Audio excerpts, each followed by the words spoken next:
Manchester city তারকা feel ফোডেনের jersey নাম্বারটা মনে করতে পারেন? 2 সেকেন্ড টাইম দিলাম, ভাবেন, ভাইবা দেখেন। আচ্ছা, আমি বলে দিচ্ছি, তার জার্সি নাম্বার হলো 47। কিন্তু আপনারা কি জানেন, তার জার্সি নাম্বার 47 হলেও তাকে কিন্তু সিটির 10 নম্বর জার্সি অফার করা হয়েছিল, যেখানে ফুটবলে 10 নম্বর জার্সি অনেক গুরুত্বপূর্ণ। যে জার্সি পরে ফুটবল বিশ্বের সকল গ্রেটরা তাদের নিজেদের দলকে উপস্থাপন করেছেন, সেই জার্সিকে রিজেক্ট করে কেন অপরিচিত আনকোরা এক জার্সি পরে মাঠে নামেন ফোডেন? এর পেছনে রয়েছে এক মারাত্মক ভালোবাসা আর হারানোর গল্প।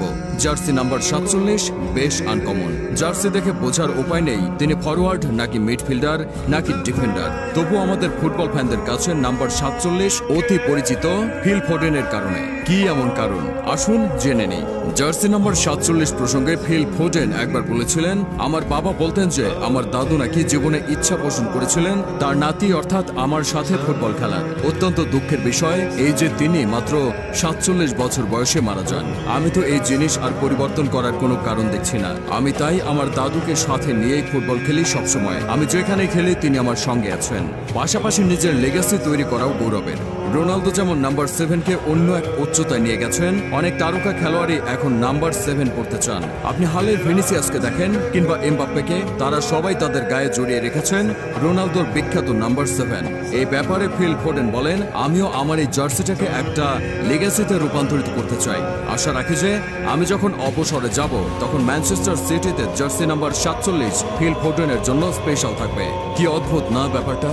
খেলার মাঠে ফিল ফোডেন সব সময় রুদ্রমূর্তি ধারণ করে থাকেন। প্রতিনিয়তই তাকে দেখা যায় প্রতিপক্ষের বিপক্ষে হামলে পড়ছেন। তাকে দেখে মনেই হয় না এত আবেগ নিজের ভেতরে লুকিয়ে রেখেছেন এই ফোডেন। সিটির প্রতি তার রয়েছে অগাধ ভালোবাসা। অবশ্য তার পেছনে কারণও আছে। তার জন্ম ইংল্যান্ড ম্যানচেস্টার শহর থেকে 7 মাইল দক্ষিণ পূর্বে অবস্থিত স্টাডফোর্ড শহরে, যেটিকে গ্রেটার ম্যানচেস্টারও বলা হয়। এবং তিনি শৈশবকাল থেকেই তার নিজস্ব ক্লাব ম্যানচেস্টার সিটির ভক্ত।